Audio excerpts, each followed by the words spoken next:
Hello peeps, welcome back. We are in Brunswick, Maine again, and sitting here holding a donut.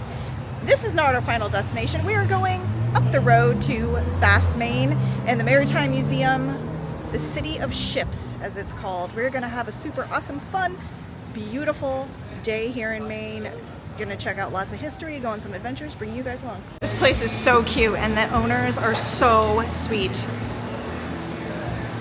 Super cool old school sign here. The owner was saying that he pulled this out of storage and it was part of the original Frosty's Donut Shop. And Frosty's Donuts right here on the main drag. Super cute place. Talked to the owner. Amazing backstory I want to tell you guys about. So Frosty's Donuts, and I'm telling you everything has a history, even the round stuff. Frosty's Donuts started in 1965 at Bowdoin College up the street. If you guys saw my last vlog, you will know the campus. And it was started by a guy, I kid you not, named Robert Frost.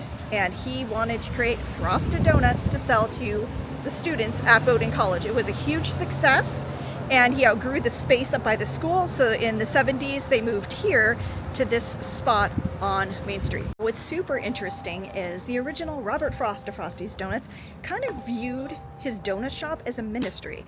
The new owner, who's had it for, I think he said 10 years, him and his wife bought it and are keeping it going. He said that the original Robert Frost of Frosty's Donuts had pictures of Jesus all over the walls, and they would hand out Bible tracts, they had free Bibles, and they would blast the preacher, Jimmy Swaggart, 24/7 in the donut shop, which I think is both hilarious and amazing. So you had your godly donuts, and it's been a huge success, and this nice young couple is keeping it going.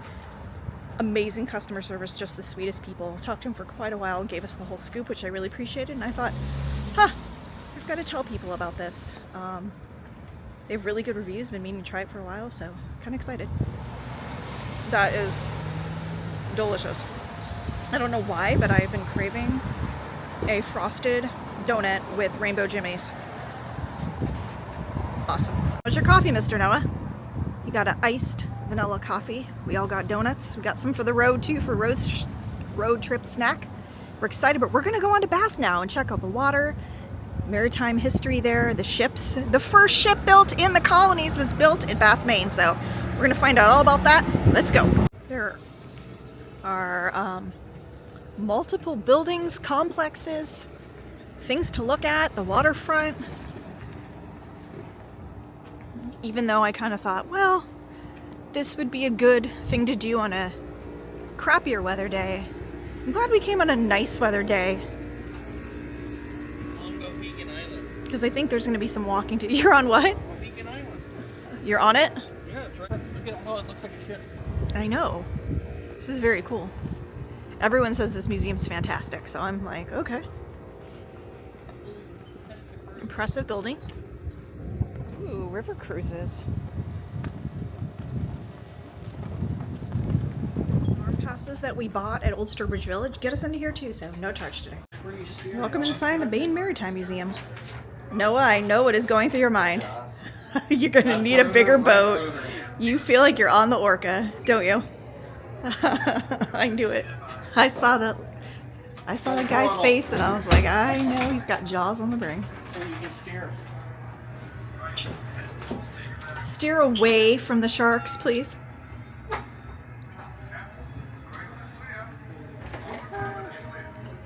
What do you see? Sharks. Uh-oh. This is so cool.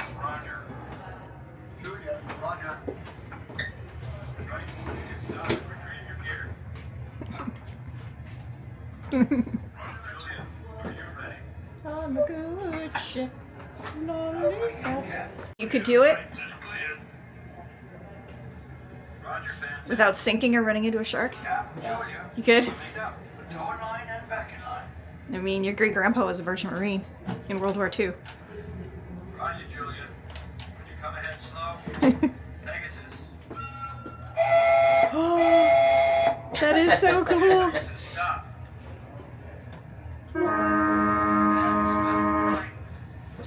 And inside here, very, very nice. This is a triple expansion steam engine restoration, showing you how that mechanism works. Here we've got some ship's figureheads. 1824 from the Clarissa Ann. I'm right here in Bath, Maine. Wow, this is so cool. Figurehead of Captain Sam Schofield II. And look at, he was outside right here in Bath, Maine, and now he's here. Giving me some TR vibes. Dapper looking dude. This shows what it's like to be a lightkeeper at a lighthouse in Maine. I'll be your candle on the water. And apparently this is what's called a Fresnel lens. Oh my gosh, they even have wind and sounds in here so you can experience. Oh, this is so cool. What an awesome quality museum. I'm digging this already. Ooh.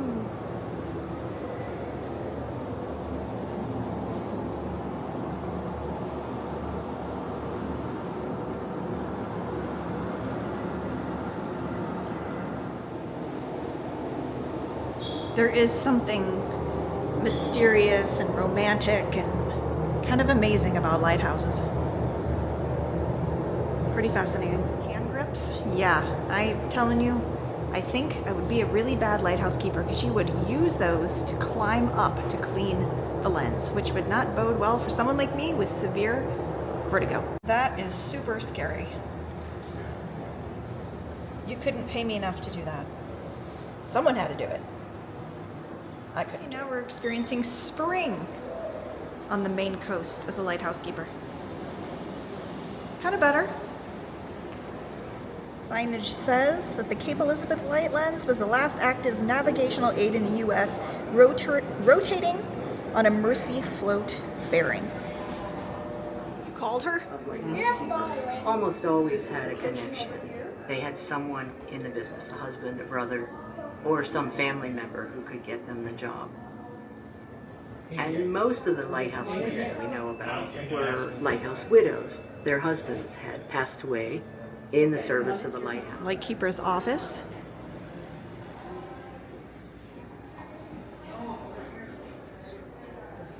What kind of books do lightkeepers read to pass the time away? Oh, Gulliver's Travels? Okay. Scottish Chiefs? Maybe I could work in a lighthouse. This looks to be some sort of an adorable kid zone, but let's take a look. I've got a thing for kids' books and illustrations. It's so cute. Like my mom's dog, Lulu. Kind of looks like Culper too. Ooh. Made out of bricks. Hello, little boy. That looks a lot more whimsical and less shark-ridden than the last boat you were on. This is 1010 adorable. Oh my gosh, Nessie! I've missed you! When last I saw you, we were on Loch Ness together.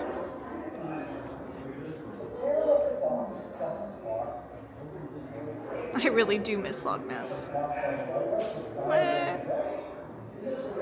This is so cute. Here's the illustration.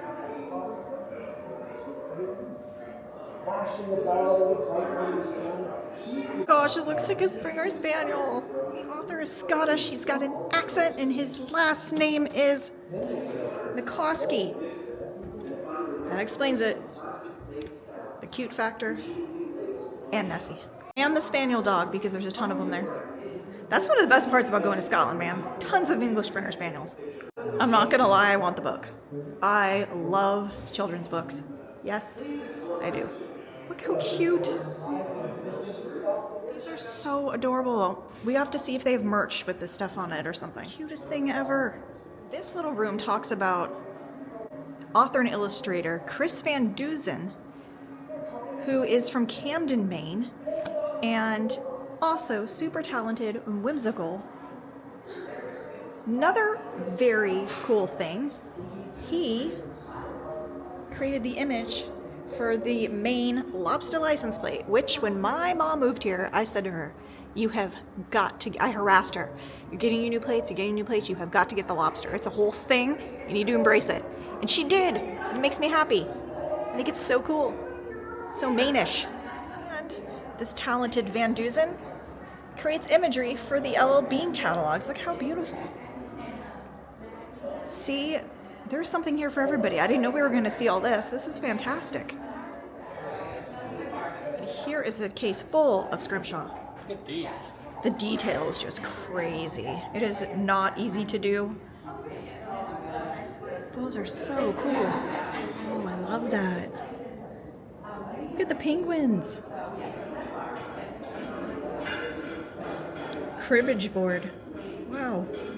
And here is a Rangeley Lakes guide boat, one of the most recognizable boat forms to be ever invented in Maine. Into the next gallery here. This looks interesting. Okay, how funny. This is talking about camps. So camps are a whole thing we had to figure out when we moved here. A lot of people are like, oh yeah, I have a camp. We're like, camp, like what do you, like a tent, or like what are you talking about? It's a whole thing in New England, very much so in Maine, and this is talking about this. So it says that technically a Maine camp is a permanent seasonally occupied building or set of buildings located in the interior portion of the state, often in heavily wooded areas or next to or overlooking a body of water. And a lot of people buy these. My mom and I call them little shimmy shacks. I mean, sometimes they're quite lovely. It can be like a cabin or something. Here's some examples. And people have them as kind of holiday homes. But it's like a whole thing here, and you're kind of like made it in the world around these parts if you have a, quote, camp. A lot of people in New Hampshire, same thing. Lands known as Maine are often celebrated for their scenic landscape and abundance of natural resources, with over 17.5 million acres of forest, 32,000 miles of river, and more than 6,000 lakes and ponds. Maine's woods and waters are the very core of the state's identity, economy, and revered way of life. This region is homeland of the Wabanaki, including the Passamaquoddy, Penobscot, Micmac, Maliseet, and Abenaki. Locals and tourists have long been drawn to Maine's woods and waters for sport and leisure. The Maine outdoors has continuously promised unlimited access to fresh air, countless opportunities for recreation. Yes, Maine is beautiful. I agree. And unlike New Hampshire, they do have recognized native tribes here. Where my mom lives, north of Bangor, there is the whole Penobscot Indian Reservation. Very cool. It's much more part of the culture than here, unfortunately. In New Hampshire, there are native peoples. They've never left. They're just not federally recognized. But in Maine, it is very much recognized, and depending on where you live, can be part of the culture. Here is an exhibit sponsored by, you may have guessed it, L.L. Bean. Another huge part of the culture here, and they are just down the road in Freeport where we have gone. Love L.L. Bean. Great company, great American company. Long-standing heritage of being good folks and contributing to the local and national economy, and they make a great product. Something that I definitely need. Sportsman's Friend Insect Repellent. Thurston and Kingsbury Company, Bangor, Maine. One of the various byproducts developed in Maine thanks to the surge in outdoor recreation contain two ingredients, citronella and salad oil.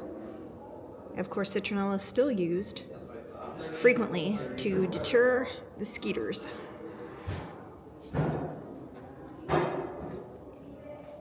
Look at those naughty beagles just itching to get some foxes. Mr. L.L. Bean actually had an English Springer Spaniel. I've showed you guys when we have walked around and toured the L.L. Bean HQ down the road in Freeport. So definitely a dog lover and a Springer Spaniel to boot. Noah recognized this right away. He said that is a World War II Navy vessel. He pulled it up on his phone to show us. Good job, Nona. Of course you knew that. Now, in what circumstance and who would have worn this? Give us a little. The Navy, it's a life preserver. Okay. It's kind of nice though, because it's not like super bulky or like cumbersome. Did they work? No. Yeah? Wow. I feel just saying that, you know, if you have little kids, we don't have little kids anymore, but they would have enjoyed this even when they were little, and definitely something for everybody. A lot of interactive elements to this museum, which makes it super fun. Have you? Hello.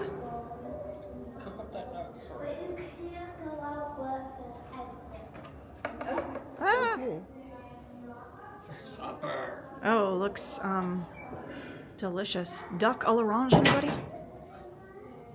My mom used to make that. I hated it, to be honest with you. She's like a gourmet chef. She's so good, but some stuff she made, I was just like, I don't like beef Wellington and I don't like duck à l'orange. This is cool. Engaging for people of all ages. Gotta warm the old swim trunks by the fire. Wow, ship models. See what this one is.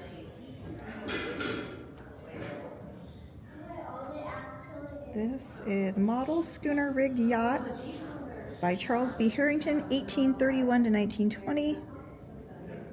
The preeminent yacht builder on the Kennebec River, which is where we are. We are on the Kennebec River.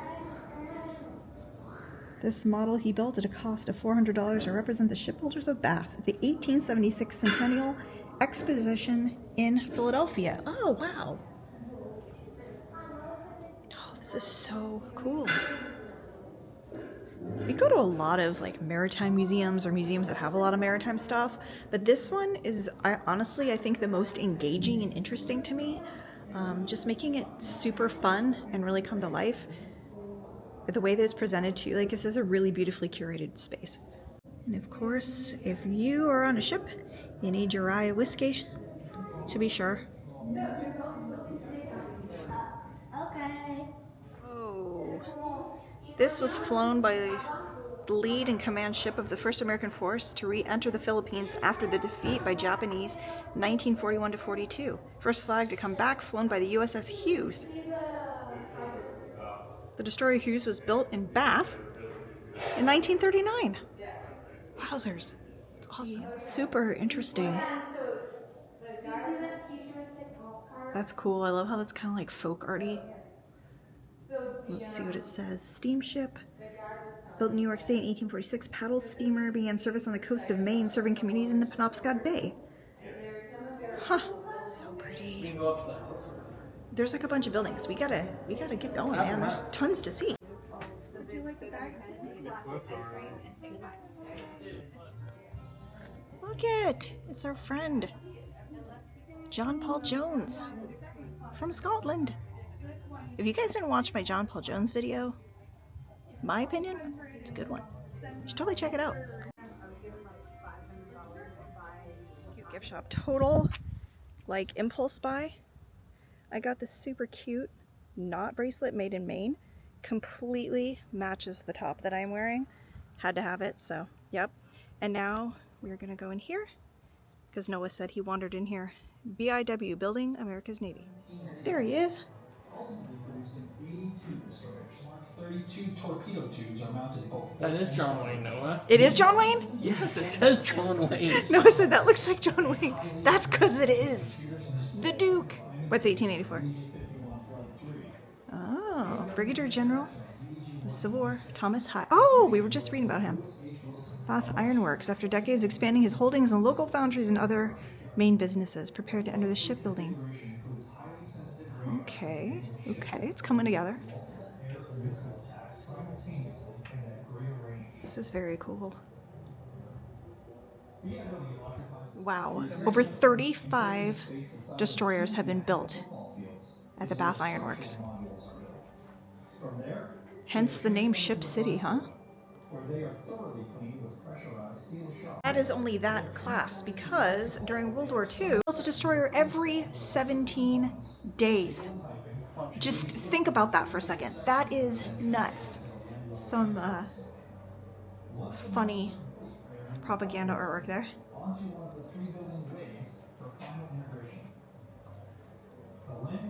It's funny when you walk in here, it looks like a Navy ship or a submarine. It's pretty cool. All right, we got lots more to see. Whoa, the Snow Squall. Before you is the only remaining example of an American clipper ship, Snow Squall. What you see is only a small section of the large vessel. The clipper Snow Squall was launched at South Portland in 1851. Clippers were built for speed with a sharp, narrow hull and enormous amount of sail. For 13 years, Snow Squall carried coffee, tea, spices, and other cargo along the trade routes across the Atlantic and Pacific.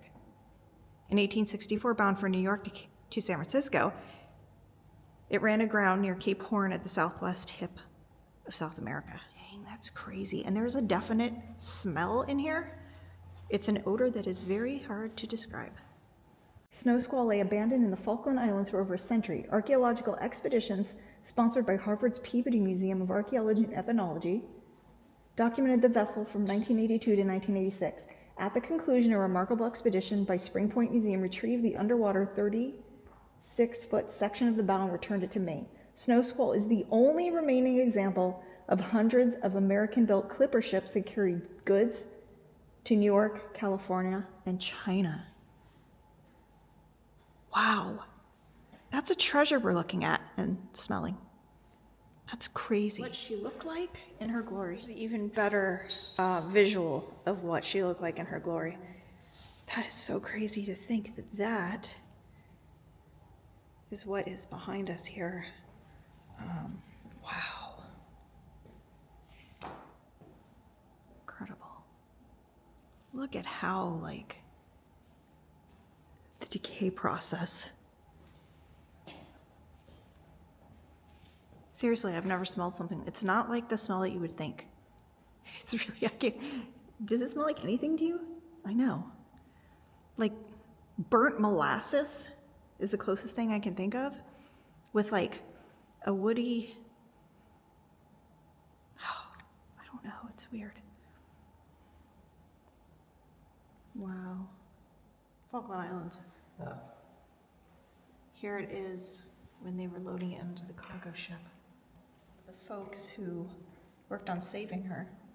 So again, the only remaining clipper ship, the only remaining American clipper ship. That is a treasure. This museum is honestly 1,000% better than I even thought it would be. I am surprised. I knew it'd be good. I've heard it's good.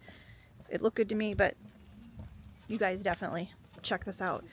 Go to Brunswick, check out the museums in the town there and Bowdoin College, get Frosty's Donuts, and then come here and check out the Maine Maritime Museum. It's really beautiful. Here is the Kennebec River. Goes out into the Atlantic Ocean. Ocean donut. Hey, there's a lighthouse out there. Ocean donuts? Yeah, right there. Yeah. Literally is what it says. Super cool that Bob Dylan came to like work on the ship painting. Okay, it's some dude named David Moses, but same. This would be the drafting office. Wow. So they could design it, come up with the plan and everything, and then start the process right here in this big, very sort of barn-like space. Makes sense. But it is hot, so we're gonna exit, keep moving.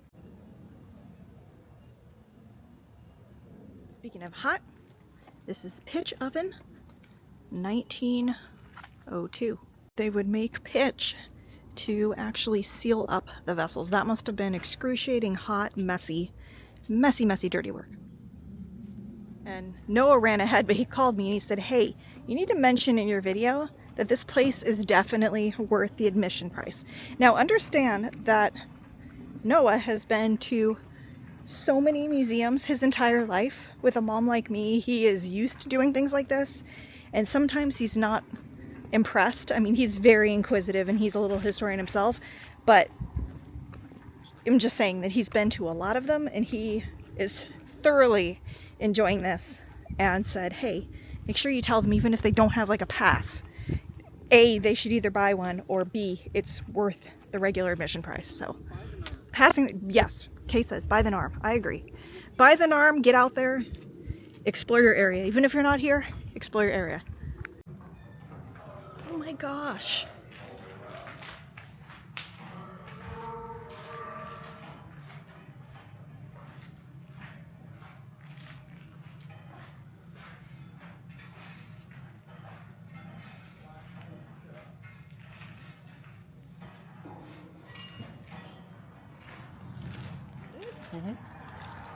Touch it.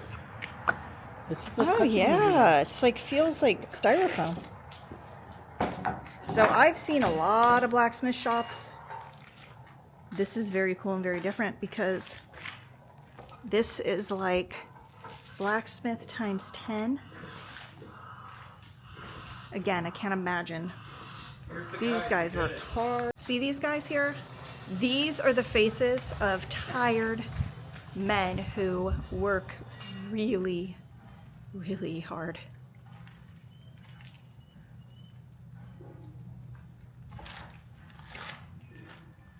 For 22 years, from 1897 to 1919, boss blacksmith Leonard Gibson presided over the forge at Percy and Small. Blacksmiths and helpers at Percy and Small were always considered subcontractors. Oh, okay. So they were skilled and they kind of subcontracted. So like lent themselves out.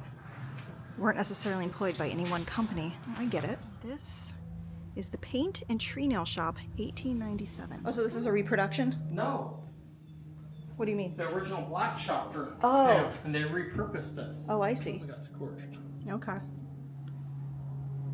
This is so cool. This is the paint area. I like the no smoking sign above it. That's a bit of tongue-in-cheek. Hey, Wow. That's not like the paint we buy from Lowe's or whatever. That's... look at these paint buckets. They're giant. Painting in the middle of the ship. Mill and Joiner Shop.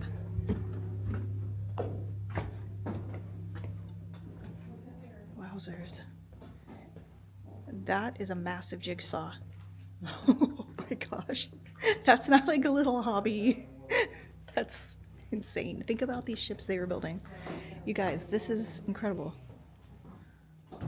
Have I mentioned how great this museum is? This is massive. So come and plan on spending all day building off the main mill. I mean, you could spend days just looking at all of this.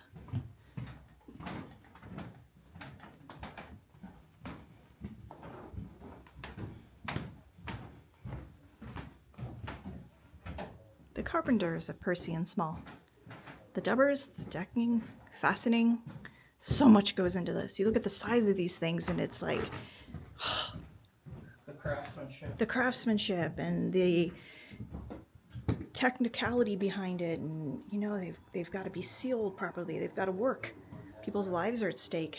Look at these tired bunch of guys. Look at this kind of sculpture slash skeleton of a ship. This is a sculpture of the Wyoming, a coastal schooner capable of carrying 6,000 long tons of coal. She was the largest of 7 master and many other vessels built in this shipyard. Dang. This is what it looked like.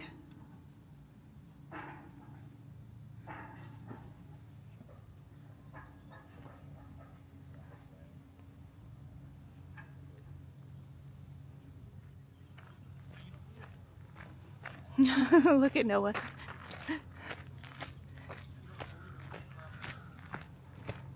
Chilling on the front porch.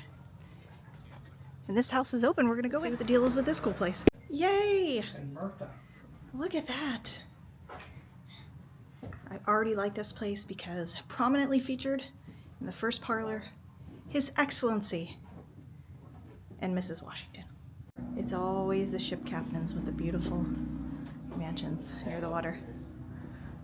I think I've mentioned you guys, I lived in Astoria, Oregon for a while. That was an interesting couple of years of my life, but we lived in an old captain's house and it was a crazy Victorian mansion. It's not like I owned it, it was with my mom. But it was a very, very cool house that actually had to be opened a few times a year for historic tours.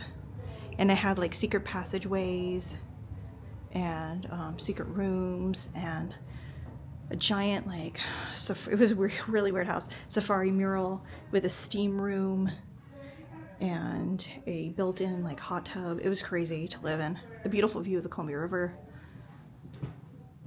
Yeah. So I can say I have lived like this. History of Freemasonry. It was just a couple years. And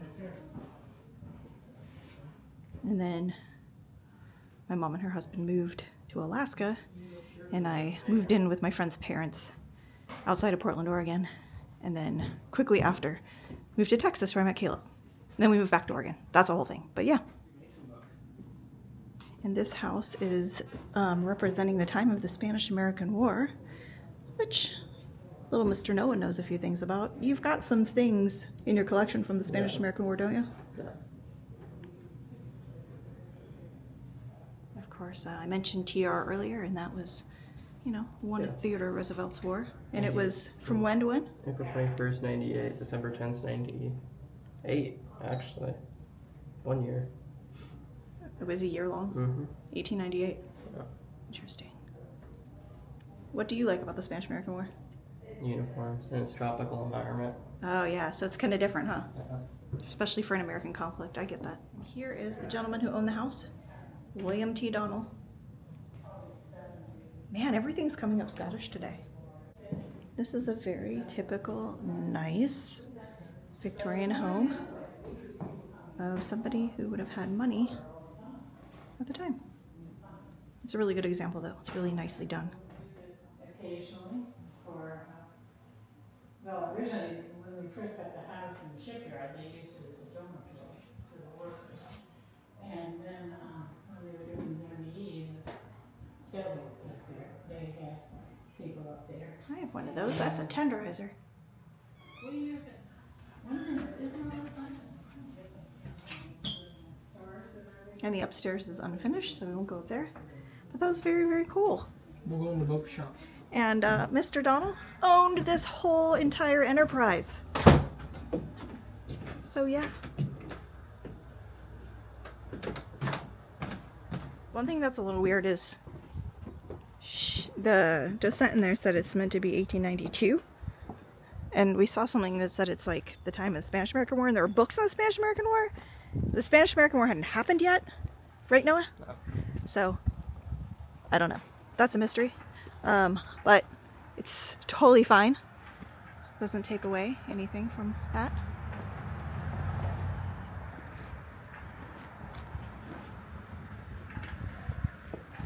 We've got a lumberman's bateau. They were perfect for shallow waters when logs needed to be dragged through rivers, and the shape of it made it work perfectly for the logging industry, which maintains a purpose in Maine to this day. There's still a logging industry. It's kind of crazy looking little boat. You've just got your oars, which are wooden and would be very heavy, and you sit in this little thing here. You get the ducks, you send out the Springer Spaniels or other duck dog to retrieve the duck, and then you make duck à l'orange.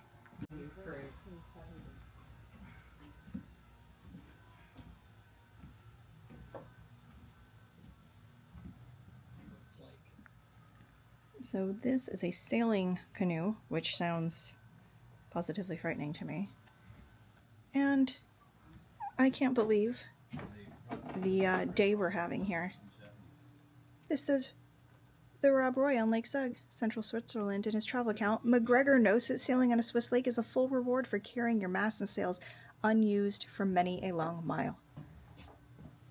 What? Rob Roy McGregor?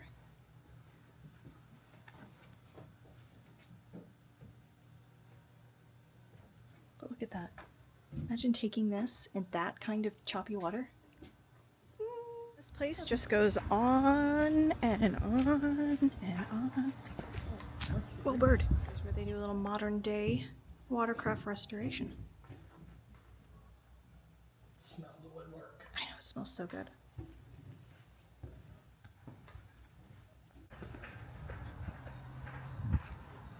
Here's the boat garage. Lobstering and the Maine coast. Talk about a huge part of the industry here. Yeah, let's check this out and see what they have to say about it. Those chairs are so cool. Made out of lobster nets. Lobstering and the Maine coast.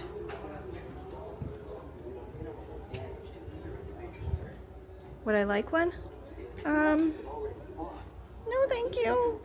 But if the pair are strangers and don't recognize each other, they begin with a little pushing and shoving. Uh-oh.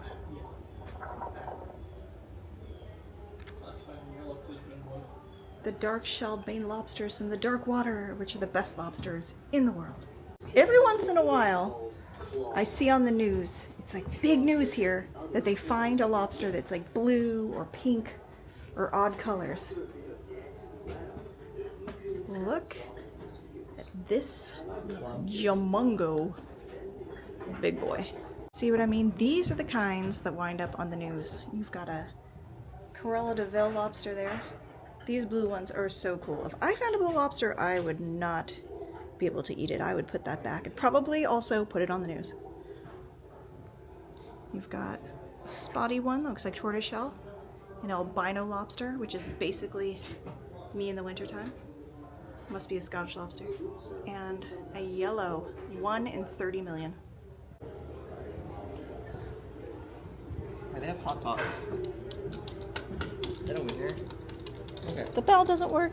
Look. Yeah, I want a lobster roll. I want a lobster roll. That is a hot dog. I ordered a lobster.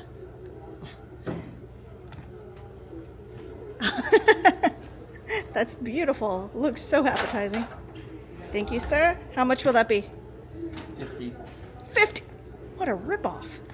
Kind of funny how the menu says lobster bisque $10, lobster dinner. Market price. Oh, so you can set the price. Yeah. What a crook. 50 bucks. How do you know when a lobster is a keeper? Keepers are just the right size. They're lobsters with body shells between 3 1/4 and 5 inch long. So Noah's going to demonstrate for us here. Is that a keeper? Nice.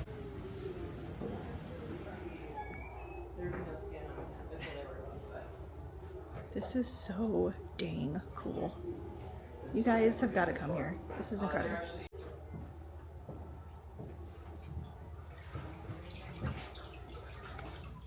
Oh boy. Look, I got a lobster. You did. Congrats. You caught a lobster. There you go. No, you got it. Got dirty brown water on my finger. Guys, look at the palm of my hands now. Generations of lobstermen hauling waterlogged wooden traps was a regular feat of hand-over-hand strength. Yeah, no kidding. Today, hydraulic haulers and metal traps make the process easier, meaning more traps hauled and more lobsters caught. That sounds good to me. Oh my gosh. That is deafening. After a large steamship ran aground in a treacherous section of the Kennebec River known as Fiddler's Reach, this bell was installed as part of a fog signal. Okay, you might have just alerted like an emergency response there, bro. Excellent. No one's gonna run aground. Have the bell removed because you guys rang it. They removed the bell from the tower already? Yeah, because people were being annoying and ringing it. Now they're going to reverse the decision and remove it again. To be clear, it didn't say that you can't. I think it's meant to be If they wrong. want you to ring it, there would be a rope. Caulkers made up the ship's rhythm section. Each man's mallet and iron sent a particular rhyme and ringing sound in the air. Yeah, like the ringing in my ear from that bell. But this eventually caused deafness. Yeah, you think? Between the rope burn and the deafness, I'd spend about 1 day at sea and that would be it.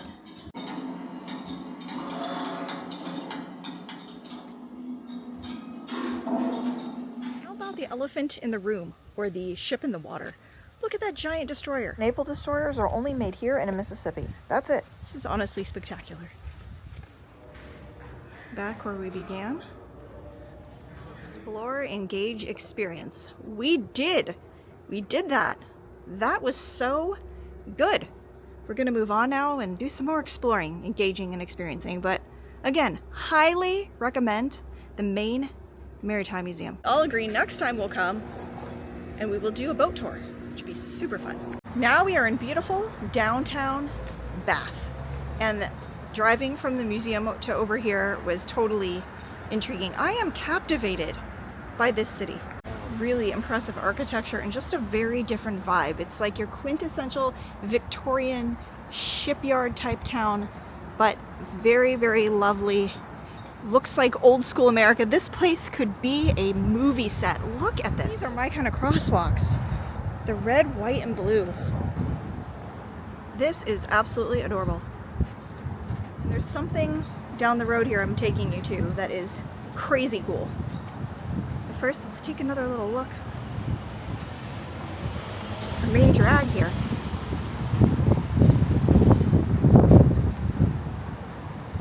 We're gonna go over here. Look at something incredibly remarkable. Seems like most things are closed already for the day. There's lots of cute little shops and restaurants. Something you wouldn't think that we would find here in Bath. And this is what I wanted to show you. They really should clean this up. The Gettysburg tree. President Lincoln gave his eloquent address at Gettysburg in 1863 under a honey locust. This tree is a descendant of that original tree. And this is the tree we're talking about. So it's a witness tree because it witnessed, or its forefathers witnessed the Battle of Gettysburg. How random and cool is that? And up ahead is the ginormous facility where they build and tend to those large destroyers. Really impressive. When we were driving by, we were like, whoa, this is like definitely the moniker city of ships is accurate. And that's a crazy looking bridge right there too.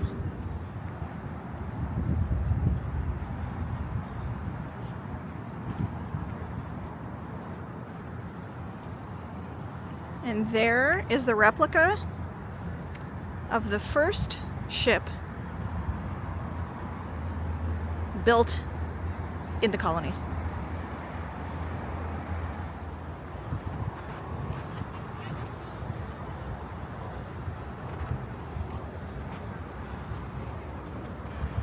This is a little demented. This bridge is dedicated to the Tailenders Club, the countless people who experienced an accident on the two-lane Carlton Bridge between 1927 and 2000. That is really demented. Guess it was like a serious issue. Weird. Along again, I just wanted to bring you downtown and show you what a cool spot this is. So if you come and you go to the museum, you could definitely make a little trip of it, stay in town and enjoy this lovely slice of America in their downtown. All right, we stopped off in Portland, Maine to have some dinner. It's been a long day. Thanks so much for hanging out. I hope you enjoyed that as much as we did. Like Patrick Henry, of course, I know of no way of judging the future, but by the past. The past is alive, it's real, and it's waiting to be explored. Thank you so much for watching. Remember, I'm also on Instagram at @that_historychick, on Facebook at @thathistorychick, and right here on YouTube at @thathistorychick with more exciting content coming your way. We have so many cool things planned for the next couple months. It's going to be epic. We will see you soon. Take care. Bye. Hey, Joe, after dinner, you want to go get a pint at the pub? I don't know, Roy. I think I'd rather chill out and watch a little of That History Chick on YouTube. Ah, that's a good way to let off steam.